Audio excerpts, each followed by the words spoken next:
할렐루야. 감사합니다. 아멘. 성가대가 많이 넣은 것 같습니다. 함께 해주신 분들에게 감사합니다. 유다 예루살렘은 주전 587년에 바벨론의 느부갓네살 왕의 군대에 멸망을 당합니다. 군대가 18개월 동안 성을 에워싸 있었고요. 인구 밀도가 높다 보니까 양식이 4개월 만에 동이 났습니다. 그래서 사람을 잡아먹고 짐승들 잡아먹고 애들을 잡아먹고 이런 기록들이 있습니다. 여러 차례 성벽 공격을 전개했는데 토성을 쌓고 성경에 보면 성벽을 기어오르고 공성태, 성벽 파괴용 공성태를 설치해서 타격을 하고 불화살을 쏘아대고 전방위적인 공격에 예루살렘은 함락되고 말았습니다.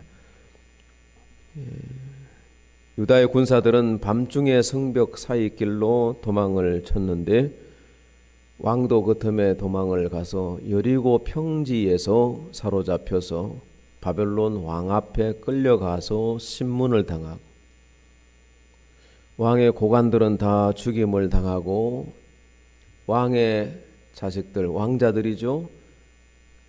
끌려와서 아버지 앞에서 죽임을 당하고 자식들이 비참하게 죽어가는 것을 시드기야 왕이 보았습니다. 시드기야는 마지막에 두 눈이 뽑혔다고 그래요. 예레미야 52장에 나와 있는 내용입니다. 두 눈이 뽑혀서 죽는 날까지 옥에 갇혀 지내니라. 이것이 유다의 마지막 왕 시드기야의 비운이고 이스라엘의 멸망의 모습입니다. 이 고대 전쟁은 항복을 하면 선처를 베풀었지만은 끝까지 버티다가 패전을 하게 되면 인정사정 없이 살육을 하고 능욕하고 노예로 삼았죠. 그 예레미야의 선지자의 예언의 말씀을 듣지 않았던 까닭입니다. 예레미야는 눈물로 호소하고 시드기야는 마음이 약해서 예레미야의 말을 듣기도 했지만은 또 주변의 그 참모들이 신하들이 그게 아니라고 결사항전해야 된다고. 그래서 잘못 판단해서 계속 각을 세운 것이죠. 예레미야는 애굽에 우리가 붙지 말고 바벨론에 잘 유화적인 정책을 펴야 된다. 이런 식의 조언을 한 거거든요. 소수 의견인데 이 소수 의견 속에 하나님의 지혜가 담겨져 있었던 것이죠. 선지자의 말씀을 듣지 않았기에 결국은 이렇게 비참하게 멸망을 당하고 말았고 유다의 젊은이들이 바벨론으로 끌려가서 종이 됩니다. 바벨론 여러 강변 거기 앉아서 시온 예루살렘을 기억하며 울었도다. 어찌 그 날을 잊을 수 있겠습니까? 어떻게 예루살렘을 잊을 수 있단 말입니까? 이 처참한 환경, 이 비운의 역사를 어떻게 돌이킬 수 있습니까? 예레미야 선지자는 이게 하나님의 진노와 심판이라고 말씀을 하고 있습니다. 예레미야 52장 3절 말씀인데요. 여호와께서 예루살렘과 유다에게 진노하셨다.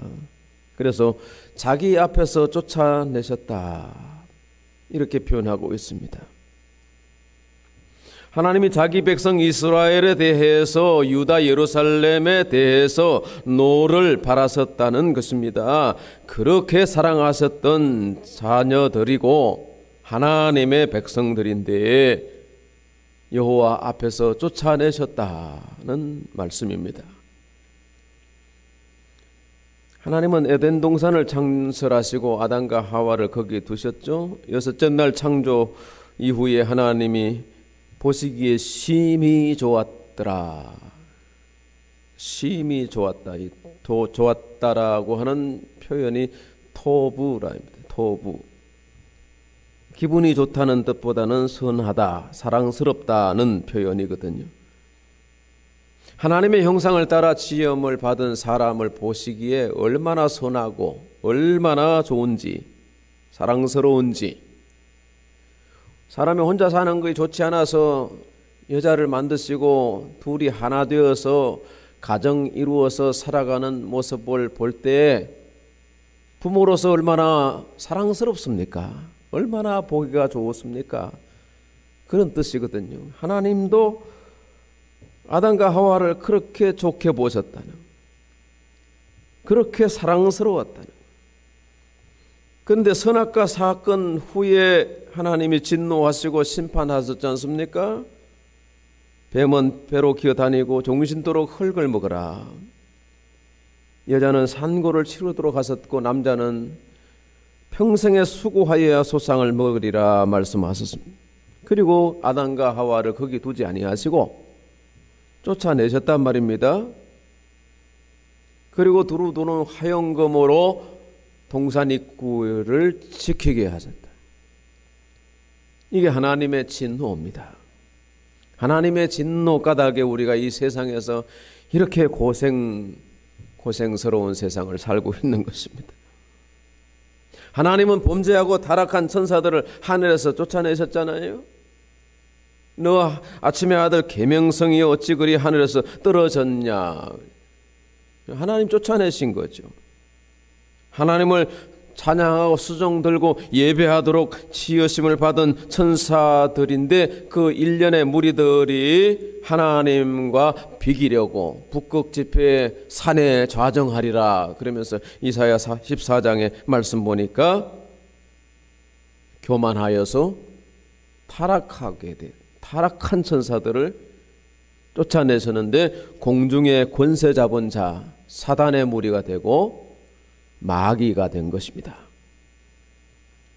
자, 성경에 보면 하나님의 진노와 심판의 사례들이 엄청나게 많이 나옵니다. 아벨을 죽인 가인이 뭐라고 고백합니까? 내 죄벌이 중하여서 너무 중하여 견딜 수가 없습니다. 하나님이 그를 그래도 지켜주시고 가인에게 표를 주시지 않습니까? 하나님이 진노 중에서라도 하나님이 긍휼을 베푸시는 그것이 하나님의 사랑이라는 거죠.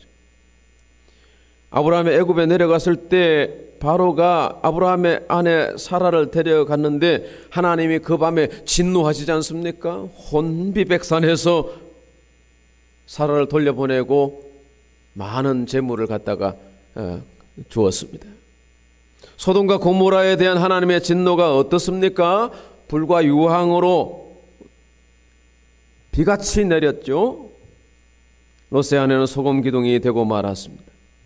하나님의 애굽 땅에 10가지 재앙을 내리시는데 바로 앞에 떨어진 그 우박과 10가지 재앙 모세를 통해서 하나님이 진노하신 거거든요. 하나님의 백성들을 핍박하고 구류한 것에 대한 징벌이었던 것입니다.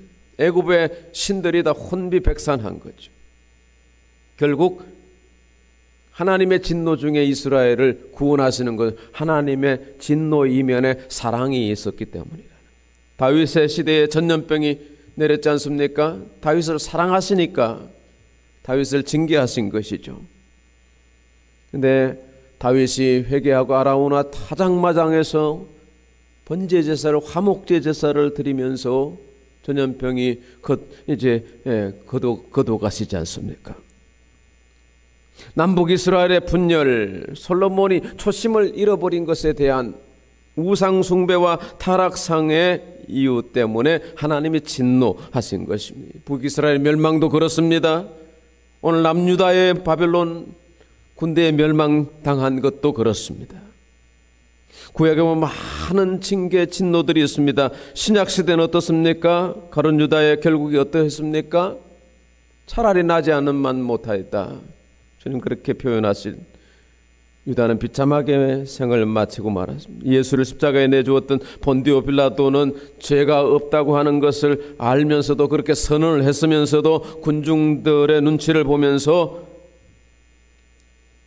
그 뜻을 변개하여 십자가에 내주고 말았습니다.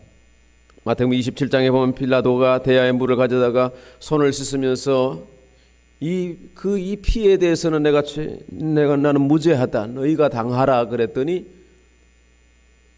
무리들이 뭐라고 말했습니까? 그 피를 우리와 우리의 자손들에게 돌리소서. 말이 시가 된다고 했나요?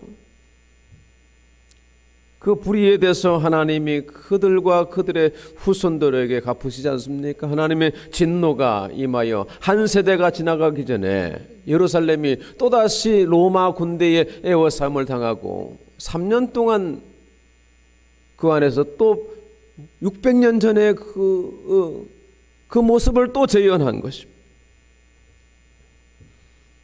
그래서 그들이 또 종살이 포로되어서 디아스포라 유대인들이 흩어져 나가게 되었습니다.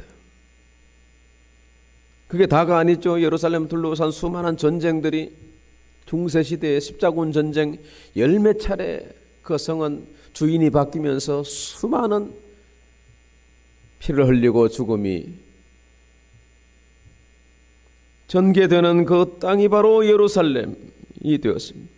20세기 들어서 독일의 나치 학살은 또 어떻습니까? 유대인 600만 명이 우리와 우리 자손들에게 돌리소서요? 하나님의 진노 무서운 것입니다, 여러분. 하나님의 진노 아무도 괜찮지 않습니다. 진노가 임하면 감당할 수 없어요. 진노가 임하면 어쩔 도리가 없어요. 진노가 임하기 전에 회개해야 하는 것입니다. 돌이켜야 하는 것입니다. 회개하고 용서받는 편이 죄가 되고 티끌이 되어서 흩어져 가는 것보다도 망하는 것보다 100번 1000번 낫지 않습니까? 하나님의 진노는 무서운 것입니다. 그런데 하나님의 진노는 그 징계를 이어가다가 하나님이 결국 하나님의 인내의 끝에 도달해서 하나님의 진노가 임하는 것입니다. 그전에는 잔잔한 매가 있는 것입니다. 그걸 징계라고 표현하죠. 징계는 진노와 다른 거거든요. 진노는 아주 끝장을 보는 거예요. 더 이상의 어떤 회개 개전의 기회가 없어요. 징계는 다릅니다. 징계는 다 받는다고 성경에 말씀하고 있습니다. 징계가 없으면 사생자요 참아들이 아니니라. 우리가 하나님의 자녀이기 때문에 하나님이 때로 우리가 범죄하면 징계하시는 겁니다. 매를 맞습니다. 고난도 있습니다. 그러면 돌이켜서 내가 잘못했구나. 하나님께 죄 용서를 구하고 하나님의 긍휼과 자비로 다시 새롭게 되는 것이. 하나님께서 용서해 주시고 또 다시 기회를 주시는 거예요. 이게 자녀의 특권입니다.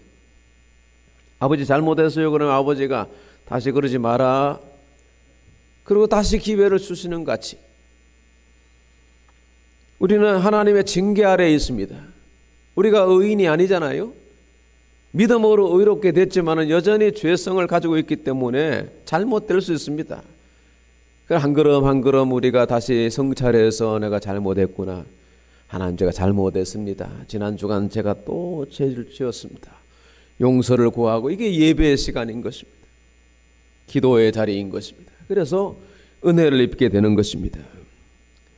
지미 카터 대통령은 대통령 퇴임 후에도 왕성한 활동을 하여서 존경을 받고 있는데 그의 자서전을 보면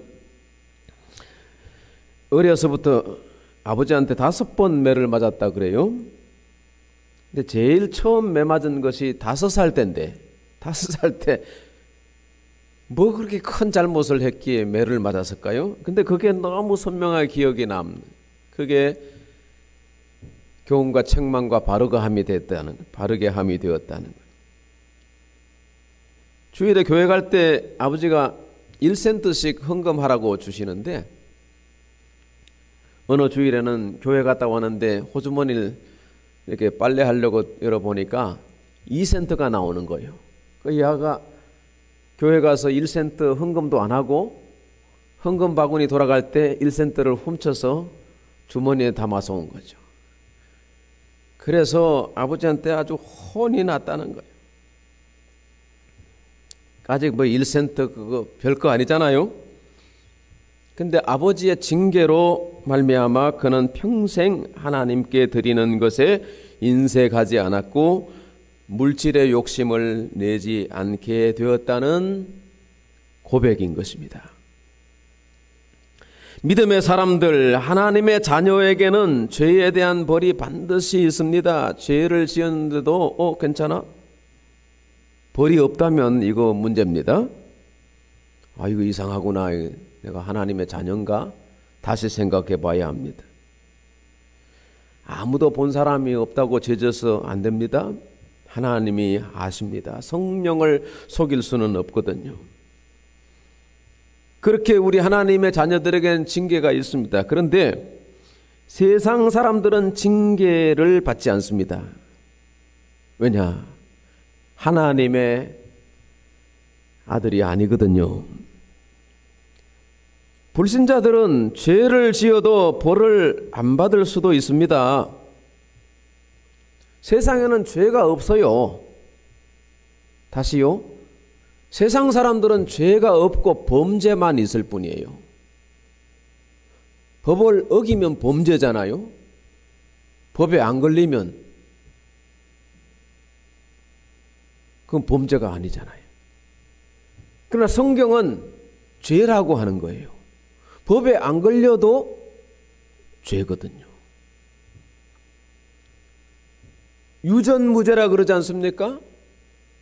분명히 죄를 지은 거예요. 그러나 보젓하게 활동하고 더 많은 수입을 올리고 더 많은 높이에 올라가고 떵떵거리고 삽니다. 징계 안 받습니다. 그래서 믿음의 사람들이 어떻게 악인은 잘 되냐 이거예요. 왜 우리는 조금만 잘못하면 하나님의 배를 대시고 징계하시냐 이거예요. 자녀니까 그런 거예요. 부러워하지 마세요. 세상 사람 징계 안 받습니다. 그러나 하루에 망하는 거예요. 하나님의 진노를 피할 수가 없거든요. 망하는 중에서 최도로 망하는 게 뭔지 아세요? 멸망이거든요. 그 멸망은 뭐예요? 사업 실패 이런 정도가 아니에요. 죽는 거예요. 죽으면 다시는 기회가 없는. 히브리 9장 27절에 한 번 죽는 것은 사람의 정해진 것이고 그 후에는 심판이 있으리니 심판받아 둘째 사망에 2번 죽는 거예요. 불신자들은 2번 죽는 거예요. 우리는 죽음이 없잖아요. 사망에서 생명으로 옮겼느니라. 우리는 죽어도 그 죽는 게 아니라 자는 거잖아요. 주님의 부활의 날에 마지막 나팔 소리와 함께 다시 깨어날 거니까 우리는 죽음이 없잖아요. 생명으로 옮겨졌잖아요. 영원한 생명이 우리 속에 있잖아요. 죽어도 살잖아요. 신령한 진료를 입고 신령한 몸이 되어가지고 하나님이 새 몸을 우리에게 입혀주셔서 깃털보다 가벼운 몸으로 우리가 천국을 하늘을 날아다닌다. 예수님이 어떻게 구름 타고 하늘로 올라갔었어요. 옆구리에 창자국도 있고 손에 못자국도 있는 만져보아라고 도마에게 확인시켜 주었지 않습니까? 주님의 몸을 우리에게 입혀주신다는 거예요. 신령한 몸을 다시 살며 고린도전서에 말씀하고 있습니다. 그래 이게 신비라는 거예요. 신비. 여러분 어떻게 이 세상의 모든 이치를 다 설명으로 과학으로 증명할 수 있나요? 하나님이 살아계시는 거 어떻게 우리가 증명할 수 있나요? 믿고 하는 거죠. 어떻게 우리가 죽어서 사는 거예요? 어떻게 죽지 않는 거예요? 영원히 있나요? 영생에 이르게 됐다는 사실을 믿습니까? 아멘. 영생이 우리 속에 있는 거예요. 이 생명은 신비의 생명이요. 아들이 있는 자에게 생명이 있고 하나님의 아들이 없는 자에게는 생명이 없다. 요한일서 5장 12절에 말씀하셨지 않습니까? 그럼 우리는 우리의 진노를 받지 않는 거예요. 심판에 이르지 아니하는 거예요. 생명 안에 있는 거예요. 왕노릇하는 거예요. 왕의 자식들인 거예요. 권세가 있는 거예요.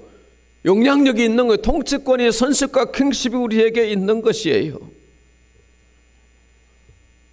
그런데 다는 아니라는 것입니다. 왜 이스라엘에 하나님의 진노가 임했어요? 하나님의 백성들이잖아요.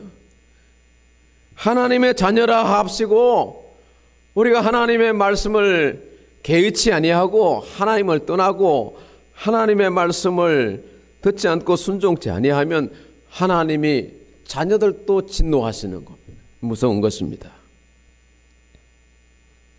자, 그런데 하나님의 진노의 이유가 무엇일까요? 로마서 1장 18절의 말씀 보니까 하나님의 진노가 불의로 진리를 막는 사람들의 모든 경건하지 않음과, 둘째, 불의에 대해서 하늘로부터 나타나느니, 첫째 이유는 진리를 막는 것에 대한 불경건에 대한, 불신에 대한,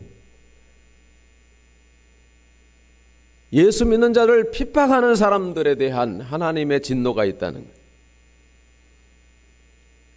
말머라고 하는 사람이 특이한 조사를 해서 발표한 적이 있는데요. 예수 믿는 사람들을 박해한 사람들, 아주 교묘하게 오랫동안 악하게 믿는 자를 대적한 사람들을 30명을 리스트를 가지고 그 사람들의 인생을 추적해 보았습니다. 근데 그 결말이 다 안 좋더라는 거예요.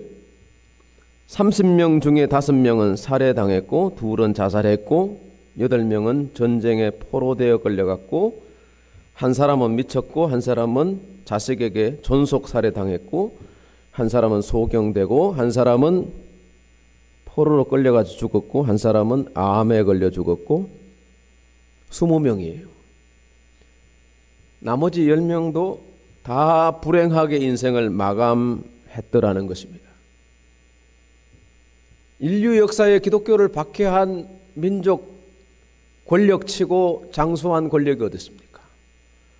다 무너지고 하나님의 진노와 심판 아래 떨어지고 말았던 것입니다. 불의로 진리를 막는 사람들의 경건하지 않음에 대해서 하나님이 진노하신다는 거예요. 또 불의에 대해서 진노하신다, 이렇게 되어 있습니다. 하나님은 의로우신 분이십니다. 그러므로 하나님의 자녀된 우리도 마땅히 불의를 미워하고 싫어합니다. 죄를 싫어하는 거예요. 인류의 타락 이후에 세상은 온통 불의로 가득하지 않습니까? 죄악은 세상에 만연한 것입니다.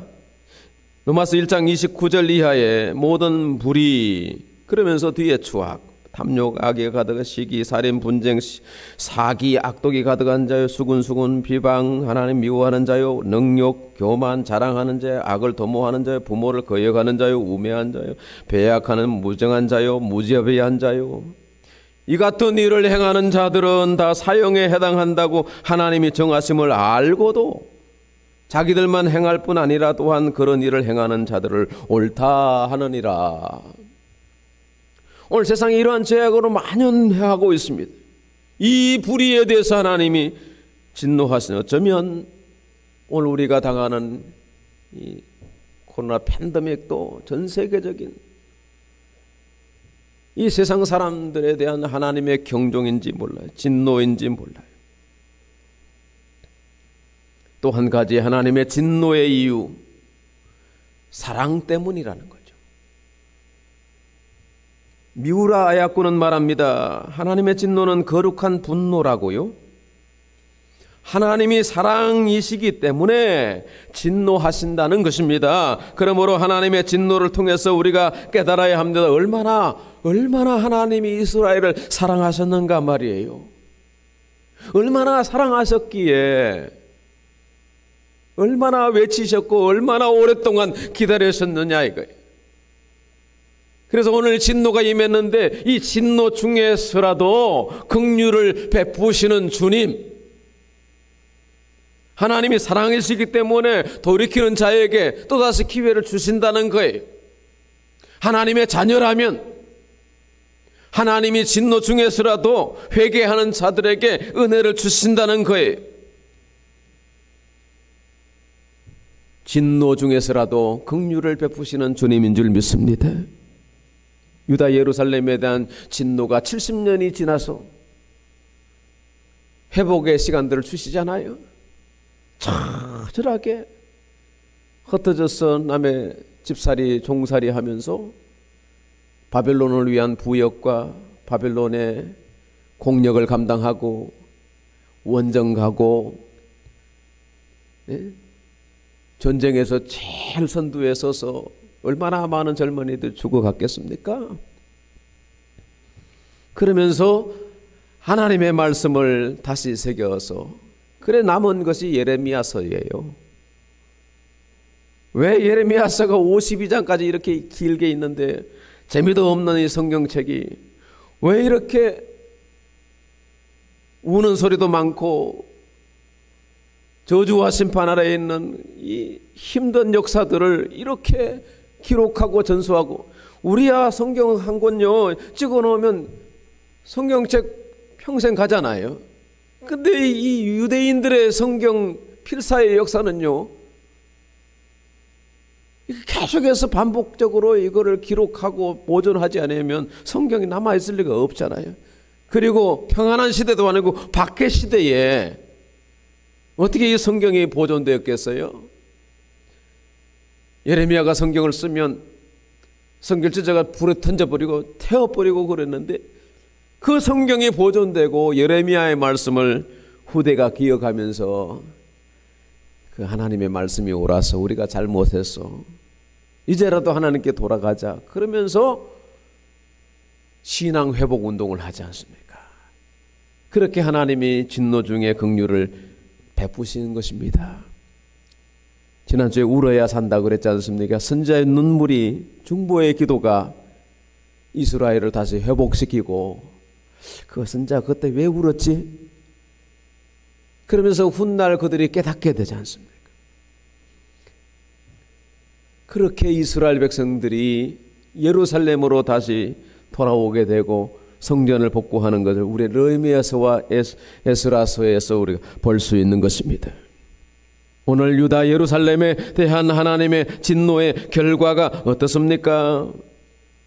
1절 이후에 쭉 보면 10절까지 내용을 좀 한번 따라서 보시죠. 슬프다 주께서 어찌 그리 진노하사 딸 시온을 구름으로 덮으셨는가? 하나님 얼굴을 가리신 거예요. 이스라엘의 아름다움을 하늘에서 땅에 던지셨으면 어떻게 그 아까운 것을 던졌겠어요? 하나님의 진노예요. 3절에 맹렬한 진노로 하나님의 이스라엘 모든 뿔을 자르셨다.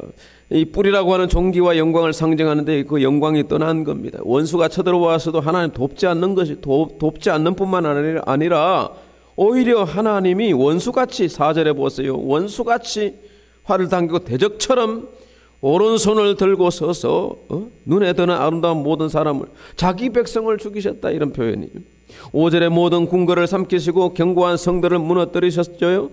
6절에 모든 그의 초막을 동산처럼 헐어버리시고 절기를 폐하시고 안식일을 잊어버리게 하셨고 왕과 제사장들을 멸시하셨다는 거예요. 자기 제단을 버리셨죠. 7절에 자기 성소를 미워하셨다 그랬고, 궁전의 성벽들을 원수의 손에 넘기셨다고 그랬어요. 성벽과 성곽으로 통곡하게 하셔서 지금도 이스라엘 예루살렘 서쪽 벽에 가면 통곡의 벽이라고 해요. 거기서 울고 앉았습니다. 통곡의 역사입니다. 이스라엘이. 9절에 그 성의 선자들은 여호와의 묵시를 받지 못하게 하셨습니다. 10절에 딸 시온의 장로들은 티끌에 앉아 머리를 티끌을 쓰고 굵은 배를 허리에 둘렀다. 회개의 전형적인 모습이죠. 예루살렘의 처녀들은 머리를 땅에 숙이고 끌려갔습니다. 바벨론 벽화들을 보면 처녀들이 다 발가벗겨서 쇠사슬에 매서 끌려가는 거예요. 예루살렘 보물들을, 성전에 있는 보물들을 전부 약탈해서 가는 그 그림들을 볼 수 있습니다. 하나님의 진노는 이스라엘 완전한 멸망이었던 것입니다. 오늘 말씀을 통해서 유다 예루살렘의 진노와 멸망을 통해서 우리는 교훈을 삼아야 합니다. 짧게 세 가지만 말씀드립니다. 첫째, 불의와 죄를 미워해야 합니다. 불의와 죄악을 멀리해야 합니다. 불의와 죄악에 대해서 회개해야 합니다. 조그마한 죄악에 대해서도 우리가 파르르 떨면서 반응할 수 있어야, 양심이 살아있어야 합니다. 그러니까 죄를 덮어두고 회개할 기회를 얻지 못하는 사람들은 뭐 죄가 어땠어? 범죄는 아니잖아. 뭐 나만 그러나 다 시대 문화가 다 그런 것이고, 그리고 술 한잔하고 잊어버리고 그냥 세월 속에 망각 속에 그냥 집어넣고 살다가 하나님의 진노가 임하면 그건 걷잡을 수 맹렬한 불과 같이 다 타버리고 만다는 거예요. 불의와 죄를 미워하고 회개해야 합니다. 둘째, 진노 아래 있는 자들을 불쌍히 여기고 중보해야 합니다. 내 일이 아니라고요. 가족의 일일 수도 있잖아요. 우리 자녀들의 일일 수 있잖아요. 우리 이웃의 일이에요. 하나님의 진노 절대 괜찮지 않습니다. 사업은 한번 실패할 수 있습니다. 그러나 인생은 망하면 안 되는 겁니다. 사망 안 되는 겁니다. 예수 없는 죽음이요, 그 이후 어쩌려고요? 심판이요? 살아있어 하나님의 진노도 감당하지 못하는 걸 죽어서 영벌에 들어가고요. 둘째, 사망이요. 계시록을 보면 너무나도 무서운 것입니다. 절대 괜찮은 영혼은 없습니다. 불쌍히 여기고 기도하고 중보해야 합니다. 인도하여 전도해야 합니다. 세 번째, 하나님을 전심으로 경외합시다. 경외합시다. 경외라고 하는 말은 사랑하고 두려워한다는 뜻입니다. 하나님을 섬기는 자, 하나님의 자녀들은 불의를 겸하지 않습니다. 죄를 미워합니다. 그 대신 공의와 사랑을 행합니다. 힘없는 자를 학대하거나 약자를 이용하지 않습니다. 하나님을 경외한다는 것은 곧 이웃을 사랑한다는 뜻입니다. 이웃을 공개한다는 것입니다. 섬긴다는 거예요. 하나님은 소자를 귀히 여깁니다. 우리 교회는 소자들을 사역하고 있습니다. 우리 강한 자가, 앞선 자가, 먼저 된 자가, 뒤에 오는 자, 연약한 자, 가난한 자, 병든 자, 연약한, 힘든 자, 문제 있는 자들을 받아주고 섬기고 위로해주고 손과 발이 되어주고 하나님을 섬기는 것과 같은 것입니다. 사랑하는 성도 여러분, 하나님을 사랑하고 이웃을 사랑합시다. 우리에게 붙여준 생명들 위해서 중보합시다. 진노 아래에 있는 자들을 불쌍히 여기며 중보합시다. 불의와 죄악을 미워합시다. 죄악이 만연한 세상, 까짓 거 괜찮지 까짓 거 이 정도 1센트쯤이야 이러지 말고 바로 아버지 앞에서 바로 떠는 거예요. 아버지, 제가 또 잘못했습니다. 겸손한 마음, 진실한 영을 가지고 하나님 앞에 살아가야 합니다. 나이가 80이 되고 90이 돼도 네가 어린아이 같이 되지 아니하면 결단코 천국에 들어가지 못한다고 하신 말씀 기억해야 합니다. 우리의 마음이 순결해야 합니다. 하나님을 경외하는 성령의 은혜가 저와 여러분 모두에게 충만하게 되기 바랍니다. 너희 성도들아, 여호와를 경외하라. 그를 경외하는 자에게 부족함이 없느니라. 기도하겠습니다. 하나님 은혜를 감사드립니다. 하나님을 경외하러 나왔습니다. 예배하고 찬양하고 높여드립니다. 천사에게 주셨던 찬송을 우리에게 주셨고, 천사를 통해서 경배받으셨던 하나님이 우리를 통해서, 성도를 통해서 예배를 받으시는 줄 믿습니다. 마음을 다하고 뜻을 다하고 성품을 다하고 힘을 다하여 하나님을 사랑하고 섬기고자 합니다. 나와 내 집이 오직 여호와를 섬기게 하여 주시옵소서. 하나님의 진노 가운데 있는 자들을 긍휼히 여겨주시고